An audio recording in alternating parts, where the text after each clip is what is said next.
चलिए हम लोग पीछे वाले क्लास में आप लोग भारत के सीमा के बारे में पढ़ा दिए थे कि भारत के सीमा कितना कितना है, चाहे वो स्थलीय सीमा या जलीय सीमा या तटीय सीमा या समुद्री सीमा, उसके बारे में आप लोग हम लोग पूरा संपूर्ण नॉलेज दे दिए थे। आज हम लोग पढ़ेंगे अंतर्राष्ट्रीय सीमा के बारे में।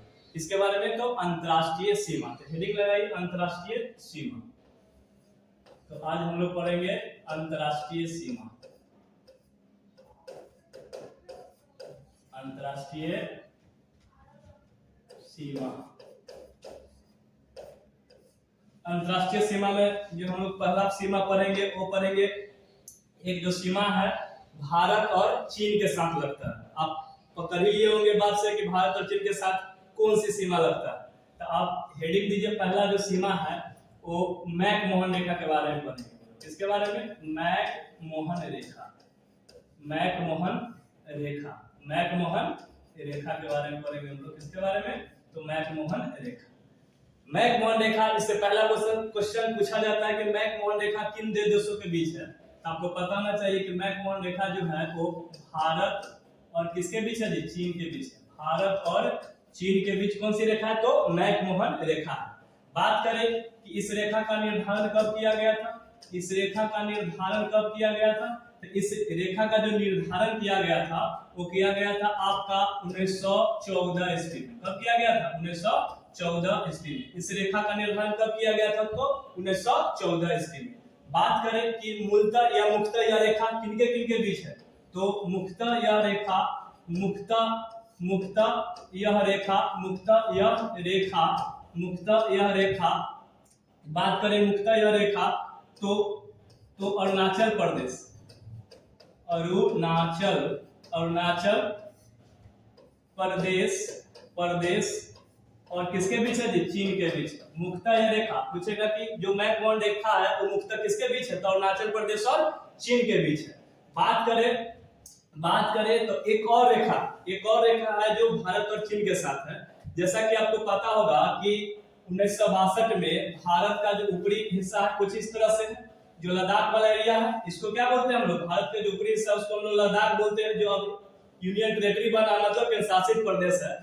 तो क्या हुआ था कि 1962 में कि जो इसका जो लद्दाख का जो 10% हिस्सा है, 10% लद्दाख का 10% हिस्सा उस पर चीन का अधिकार हो गया था। किसका अधिकार हो गया था? मतलब चीन कहिए तो चीन इस पर क्या कर लिया था? 1962 में कब्जा कर लिया था। इस जगह को हम लोग कहते हैं अक्साई चीन। इस जगह का क्या नाम है? इस जगह का नाम है अक्साई चीन। तो जो लद्दाख का वो एरिया 10% जो चाइना के कब्जे में, उसे हम लोग किस नाम से जानते हैं? तो अक्साई चीन के नाम से जानते हैं। किस नाम से? अक्साई चीन के नाम से। तो बात करें कि जो लद्दाख में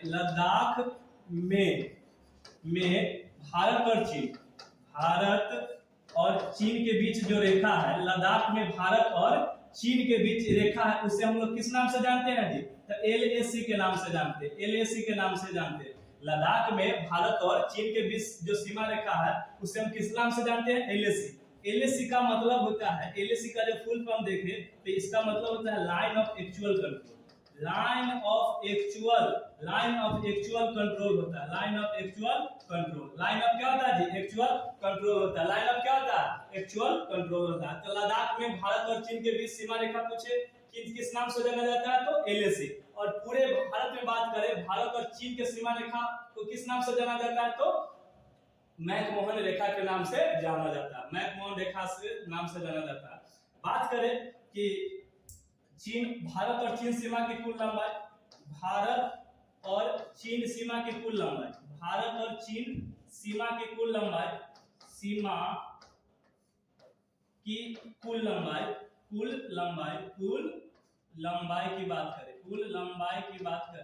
कुल लंबाई की बात करें, कुल लंबाई कितना है जी? तो 3448 किलोमीटर। 3448 किलोमीटर भारत और चीन के बीच जो सीमा रेखा, मतलब चीन और भारत के बीच का जो सीमा रेखा है वो कितना है? तो 3448 किलोमीटर है। कितना जी? 3448 किलोमीटर है। और बात करें तो भारत के राज्यों के बारे में बात करें तो भारत का 4 राज्य और एक यूनियन टेरिटरी, मतलब केंद्र शासित प्रदेश। भारत के 4 राज्य और एक केंद्र शासित प्रदेश की सीमा चीन के साथ लगता है। तो भारत के पूछता है कि भारत के कितने राज्यों के साथ चाइना उसके बारे में हम लोग लिख लेते हैं।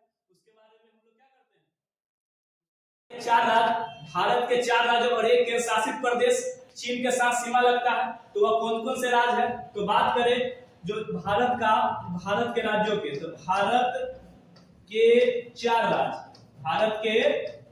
राज्य एवं एक केंद्र शासित प्रदेश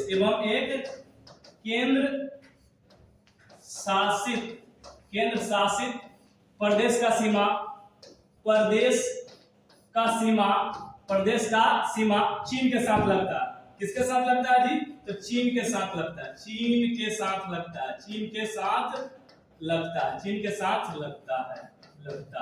तो भारत के कुल मिलाकर चार राज्य और एक केंद्र शासित प्रदेश का सीमा चाइना के साथ लगता है। जिसमें बात करें तो पहला एक नंबर पर आप याद रखिएगा लद्दाख,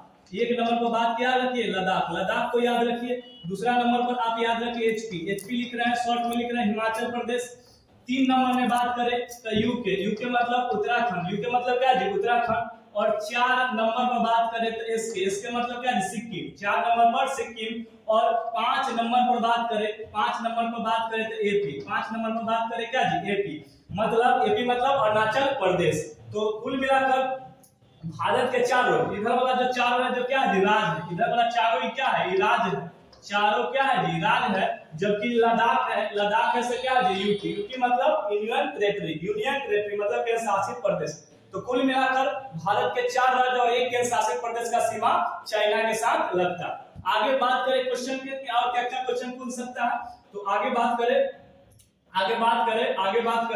तो आगे देखिए आगे क्या है क्वेश्चन पूछ सकता है कि सर्वाधिक देशों के साथ सीमा बनाने वाला कौन सा देश है। तो याद रखिएगा कि सबसे ज्यादा देशों के साथ सीमा बनाने वाला देश, सबसे ज्यादा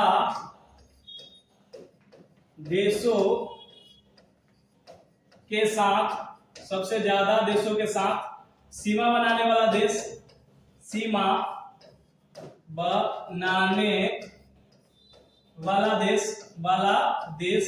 सर्वाधिक देश या सबसे ज्यादा देशों के साथ सीमा बनाने वाला देश कौन है जी, तो चीन है। कौन सा देश है जी, चीन। कै देश से इसका सीमा लगता है, तो चीन का जो सीमा लगता है कितने देशों से लगता है जी, कहीं पर लिख देते 14 देशों से।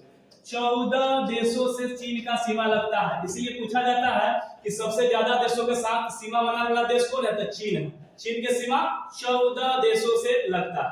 आगे बात करें तो आपसे पूछेगा सबसे लंबी सीमा, ये भी क्वेश्चन पूछ लिया जाता है कि सबसे लंबी सीमा बनाने वाला देश, सबसे लंबी सीमा बनाने वाला देश, सबसे लंबी सीमा बनाने वाला देश कौन है जी, तो आपको याद होगा कनाडा। कौन है जी, कनाडा। कौन है, कनाडा। तो कनाडा है जो सबसे लंबी सीमा बनाने वाला देश है। जबकि बात करें कनाडा की राजधानी की बात करें तो कनाडा का जो कैपिटल है, इसका जो राजधानी है वो ओटावा है। क्या जी, ओटावा। इसका राजधानी क्या है, ओटावा है। और ये ओटावा पूछेगा किस नदी के किनारे है, और कनाडा का राजधानी जो ओटावा है किस नदी के किनारे स्थित है, तो सेंट लॉरेंस नदी। कौन सी नदी भी याद करते हैं हम लोग चलेंगे, सेंट लॉरेंस नदी। सेंट लॉरेंस नदी जो कनाडा की राजधानी ओटावा उस सेंट लॉरेंस नदी के किनारे स्थित है। तो आपसे पूछा जाएगा कि सबसे लंबी सीमा बनाने वाला देश कौन है, कनाडा। वही बात कर ले सबसे छोटी सीमा बनाने वाला देश, सबसे छोटी सीमा बनाने वाला देश, सबसे छोटी सीमा बनाने वाला देश, बनाने वाला देश। तो सबसे छोटी सीमा बनाने वाला देश कौन है जी, तो जिब्राल्टर या जिब्राल्टर बोला जाता है। जिब्राल्टर या जिब्राल्टर। तो सबसे छोटी सीमा कोई देश का बनता है वो देश कौन सा है, जिब्राल्टर। और सबसे लंबी सीमा बनाने वाला देश कौन है जी, तो चीन है। सबसे लंबी सीमा बनाने वाला देश कौन है जी, कनाडा। और सबसे ज्यादा देशों के साथ किस देश का सीमा लगता है, तो उससे मेंशन दीजिएगा आप क्या जी, चीन। क्या दीजिएगा, चीन। आगे अगर बात करें तो और क्वेश्चन यहाँ से पूछा जाएगा। चीन से रिलेटेड बहुत सारा क्वेश्चन पूछा जाएगा। सबसे पहले चीन से रिलेटेड क्या क्या क्वेश्चन पूछा जाएगा, तो बात रखिएगा ध्यान दें कि चीन से रिलेटेड क्या क्या क्वेश्चन पूछा जाएगा। तो पहला याद रखिएगा से रिलेटेड क्या सर्वाधिक जनसंख्या वाला देश पूछाएगा कि सर्वाधिक जनसंख्या विश्व में किसका है, तो सर्वाधिक जनसंख्या वाला देश है, सर्वाधिक जनसंख्या वाला देश, जनसंख्या सर्वाधिक जनसंख्या वाला देश, जनसंख्या वाला देश, सर्वाधिक जनसंख्या वाला देश। बात करें सर्वाधिक जनसंख्या वाला देश तो कौन है जी, तो चीन है। सर्वाधिक जनसंख्या वाला देश कौन है जी, तो चीन है। सर्वाधिक जनसंख्या वाला देश कौन है जी, चीन है। तो सर्वाधिक विश्व में पूछेगा किसका जनसंख्या ज्यादा है, तो चीन का। भारत के स्थान पर है, तो दूसरा। जनसंख्या के मामले में भारत के स्थान पर है, तो दूसरा स्थान पर। वही बात करें चीन की राजधानी का, जो चीन की राजधानी है, चीन की राजधानी, तो चीन की राजधानी है वो आपको पता है, चीन की जो राजधानी वो कौन है जी, तो बीजिंग है। चीन की जो राजधानी है, चीन की राजधानी क्या है, बीजिंग, बीजिंग, बीजिंग, बीजिंग कर लीजिए, क्या ग कर लीजिए, बीजिंग। चीन की राजधानी कौन है जी, बीजिंग है। जबकि चीन का जो सबसे बड़ा शहर है उसको हम लोग कहते हैं शंघाई।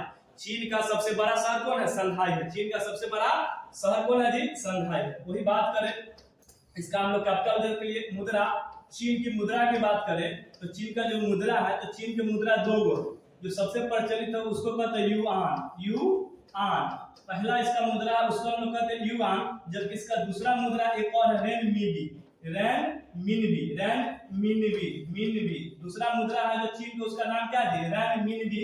जबकि पहला और प्रचलित मुद्रा इसका क्या है, तो युआन, क्या है जी, युआन। वही बात करें चाइना से रिलेटेड और क्या क्वेश्चन पूछ सकता है, चाइना से रिलेटेड किस क्वेश्चन जो और पूछ सकता है वो पूछ सकता है कि सिविल सेवा प्रतियोगिता शुरू कर या कागजी मुद्रा जारी करने वाला प्रथम देश, कागजी कागजी कागजी मुद्रा मुद्रा जारी करने वाला प्रथम देश, वो भी क्या है, प्रथम देश, प्रथम देश वो भी क्या है, चीन। कागजी मुद्रा जारी करने वाला प्रथम देश कौन है जी, चीन है। आगे आपसे पूछ सकता है सिविल सेवा प्रतियोगिता शुरू करने वाला प्रथम देश, सिविल सिविल सेवा शुरू करने वाला प्रथम देश, सिविल सेवा शुरू करने वाला प्रथम देश तो भी क्या है, चीन। सिविल सेवा शुरू करने वाला प्रथम देश कौन है जी, तो चीन है। सिविल सेवा शुरू करने वाला प्रथम देश कौन है, तो चीन है। तो इतना चीन से क्वेश्चन पूछा जाता है। हमको उम्मीद है कि आप इस तरह का, आपको इस जो टॉपिक है वो पूरी तरह से समझ में आया होगा। तो हम लोग फिर ज्यादा लंबा वीडियो नहीं बनाना है, हम लोग अभी छोटा छोटा वीडियो बना के आप लोग को कंसेप्ट देने की बात करेंगे और ऐसा बताएंगे कि आपको कहीं से भी किसी भी तरह से क्वेश्चन पूछे तो आप उसको आसानी से उत्तर दे सके। तो धन्यवाद, हम लोग फिर अगले वीडियो में मिलेंगे।